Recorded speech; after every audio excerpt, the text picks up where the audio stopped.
Good evening. Matt the Goblin Piper here, smoking some philosopher in my Peterson Army Mount rusticated model 999 fishtail stem.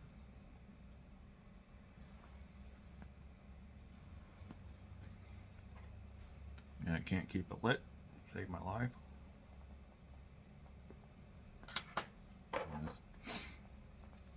Trying the Peterson 9mm filters, and the flow is a little bit more restricted than the Vowen, and I've been using Vowen for over a year and a half now, I think. So I don't know if Petersons are going to work out or not, but they're working. Gotta work a little bit harder at it.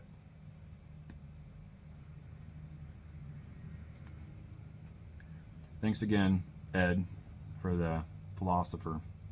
It's great stuff. I'm really enjoying it. I don't have much left, so that's a good sign. But today, I wanted to share a story with you guys, or at least a part of the story.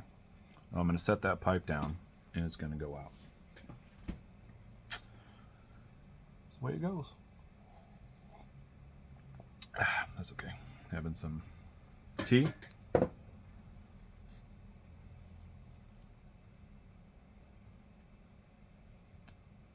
Oh yeah, we're super struggle bussing today. That's okay. I don't mind. So, I mentioned in my last video that I've got this book from the 70s that my grandfather gave me, Owyhee Trails, the West Forgotten Corner. So, all these stories in here kind of revolve in the same geographical location. They all take place in the OIN area, which is the Oregon, Idaho, and Nevada, where those three states touch corners. And there's an interesting map inside here. So you got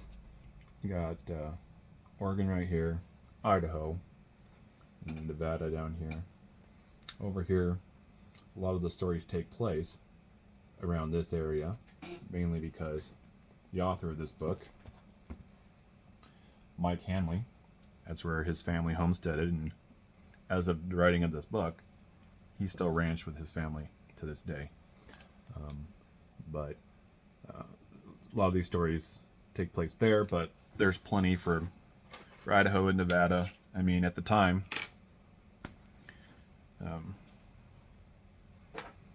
those places, they were indistinguishable from each other, very similar in the biome.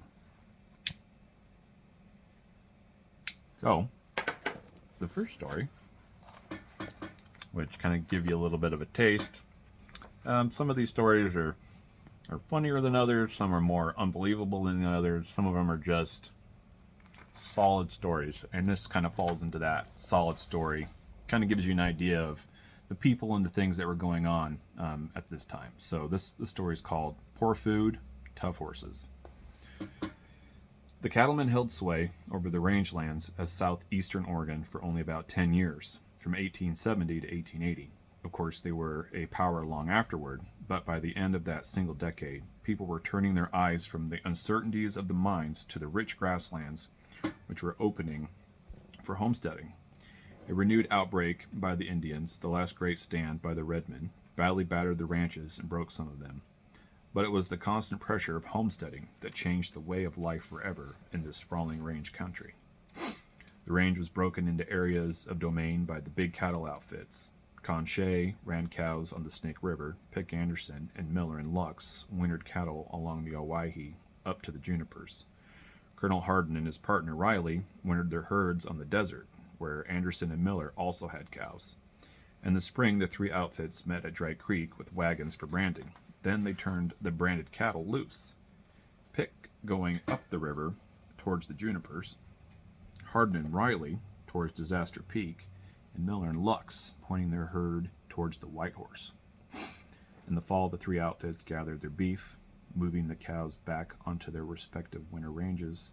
The big ranchers under the shadow of the Stennes Mountain ran their outfits in a like manner. John Devine and Peter French were the largest operators in that country, but Henry Miller and his far-flung Pacific Land and Livestock Company challenged those two powerful ranchers for dominance of the range. And Miller, unlike Dave Shirk, was a man who could deal with them on equal terms. James Pickens Anderson was among the leading early-day ranchers in the Jordan Valley country. He was close to Henry Miller, who owned one of the biggest ranching operations in all the West. A story is that Anderson was once in the butcher business with Miller in San Francisco. Pick came out from South Carolina, where his people were plantation owners. When the news broke out about gold in California, Pick joined the 49ers swarming to the motherlode. He took the long sea voyage around Cape Horn rather than risking the Oregon Trail or crossing the Isthmus of Panama. Landing in San Francisco, he headed at once for the goldfields of the Sierra, going to work along the creeks and in the mines. But he saw that the miners got hungry steadily and would pay top prices. So Pick bought cattle and opened a butcher shop in San Francisco. But Pick left California because even then it was becoming too populated. Nevada's wide-open spaces appealed to him. He settled in Golconda, east of Winnemucca, where he accumulated land and large herds of cattle and sheep. He had under his control all of Star Valley, Juniper Mountain, and the Sheepheads, grazing 20,000 head of cattle and 15 to 20 bands of sheep on his holding. Now, a band of sheep is 1,000 ewes and their lambs. So, on top of the 20,000 head of cattle that he also had between 15 to 20,000 sheep. Could you imagine? I've never seen a herd like that. When the Owyhee mines went broke, new cattle ranches began springing up on all sides of the mountains, operated by people who had come originally looking for treasures in the ground. Now they wanted to run cattle, although many of them knew nothing about it. They got their start wherever they could. Anderson, Conchet, and PLS Wrench supplied them with stock. For most of the big outfits tried to get along with these newcomers, even though it squeezed things, rather than resorting to brute force, as P. French did. For that reason, Pick Anderson never did part out anybody's cattle when he was on the move. He figured that they got their start from me, and I have to get even.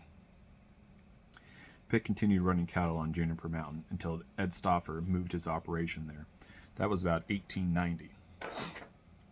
The Stauffers came from the Oregon Desert, near where Rube Long lives today. Now, Rube Long, at least at the time of the writing of this book in the 70s, he was kind of a well-known rancher in the area.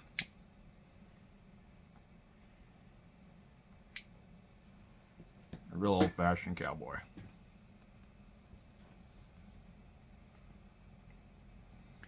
The ranch was operated by Ed Stauffer. They branded their stock with the Circle Bar. About 1890, they sold out and moved to Juniper Mountain, where they operated under the name the Circle Bar Ranch. That is why there are two Circle Bar ranches today. Frank Stauffer was killed by a freight wagon in the early 1900s, while Ed lived until 1931. The Stauffer invasion of the Junipers was too much for Anderson. Once again, he shifted because things were getting too crowded. He left his campsite to the Stauffers for headquarters of his new ranch, called the Circle Bar. For years thereafter, Fred Castro, who was Pick's buckaroo boss, expended much time and energy trying to gather the last of the Anderson steers, long after Pick pulled back into Nevada. A few of his steers were running wild, nicknamed Juniper Mountain Monkeys. Some of them, according to Frank Swisher, were more than 15 years old when Castro was gathering them, killing some in the process.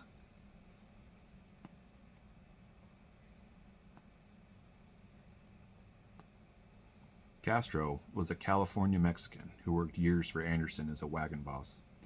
Most of Anderson's men, like those of Pete French, were vaqueros, and they were rugged hands. Pick paid $10 more, and you earned it, said Pearl Duncan, who lived, or survived, many times at the Anderson camp on beans, coffee, and molasses. Either the food was poor, or the horses were tough. You needed a strong stomach for the Anderson camp menu. When they butchered, they would be always cut out a big jaw cow, or steer, which, on top of the next few sentences that I'm going to read to you, it's going to add to the extra nastiness of it. So, big jaw cow is a cow that's suffering from lump jaw, which is inflammation of the jaw tissue due to a parasitic infestation. So, of course, can't sell that at market, so it's good for the boys to eat.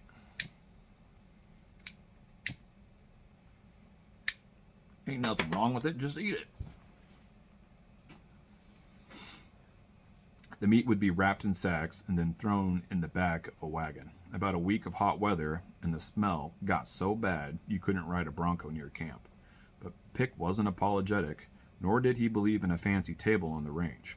He stayed at his own camp above Golconda, where his headquarters were always located. One day, while Pick was away, some hobos from the yards at Winnemucca stopped there. On their way out, they met Pick, who was dressed much like the hobos. They told him the food was good at the camp and advised him to get a meal there. It ought to be, Pick replied curtly. I've been providing it for years.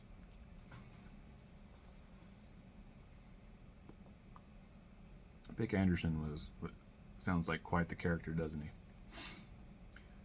Charlie Loveland, who worked for Anderson a long while and later cooked for our buckaroo outfit at Cliffs, Idaho, said once he and another cow puncher stopped at Pick's camp for a meal.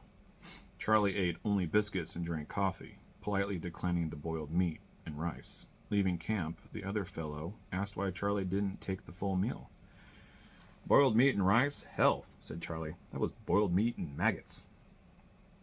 When Charlie picked up the spoon and started to dip, he noticed the rice had eyes. He didn't tip his friend off, not wanting to ruin their welcome. His companion wanted to swing on Charlie right then, but he was so busy upping his meal he couldn't find the time nor the strength. By Charlie's descriptive terms, when cooking for us, you might think that some of the Anderson camp rubbed off permanently on him, but it wasn't so. The average day was launched in our camp at 4:30 a.m. with steaks, potatoes, and baking powder biscuits. Usually, the buckaroos came in off the ride late in the afternoon, so lunch and supper were combined. For this meal, we had biscuits, steamed potatoes, and boiled meat. Dessert consisted of boiled rice and raisins, which Charlie called bear shit. All this was washed down with coffee that Charlie said wasn't done till it would float a horseshoe. When the food was ready, the grizzled old-timer wouldn't ring a triangle or bang on a dishpan. He'd sing out, "Come and get it, you SOBs, or I'll feed it to the dogs." I think we'll stop there for today. Hope you guys had an alright Monday. Hope the rest of the week goes well for you. I'm gonna finish this pipe. Oh, I made this tamper this weekend. Just made it out of some soft wood that I had. Plan on making some more, but I kind of wanted an idea of the design and how it was gonna turn on the lathe before I used up any of my hardwood that I have. I have some pieces that are dry enough to turn. I have some juniper, some oak, but I have a lot more that I only got put away last year, and they're getting pretty close, but I don't want to turn them quite yet, so I'm gonna have to wait on those. But I'm pretty happy with how it turned out. The first one I've ever made. I think it'll look pretty good with some juniper, with that colorful grain that it has. So, anyways, that's all I have for you guys today. Let me know what you think. Make some more. We'll finish out this story at least, I think. And if you guys like it, I'll continue some more. So anyways, guys have a good night, good morning, afternoon, and pipe on.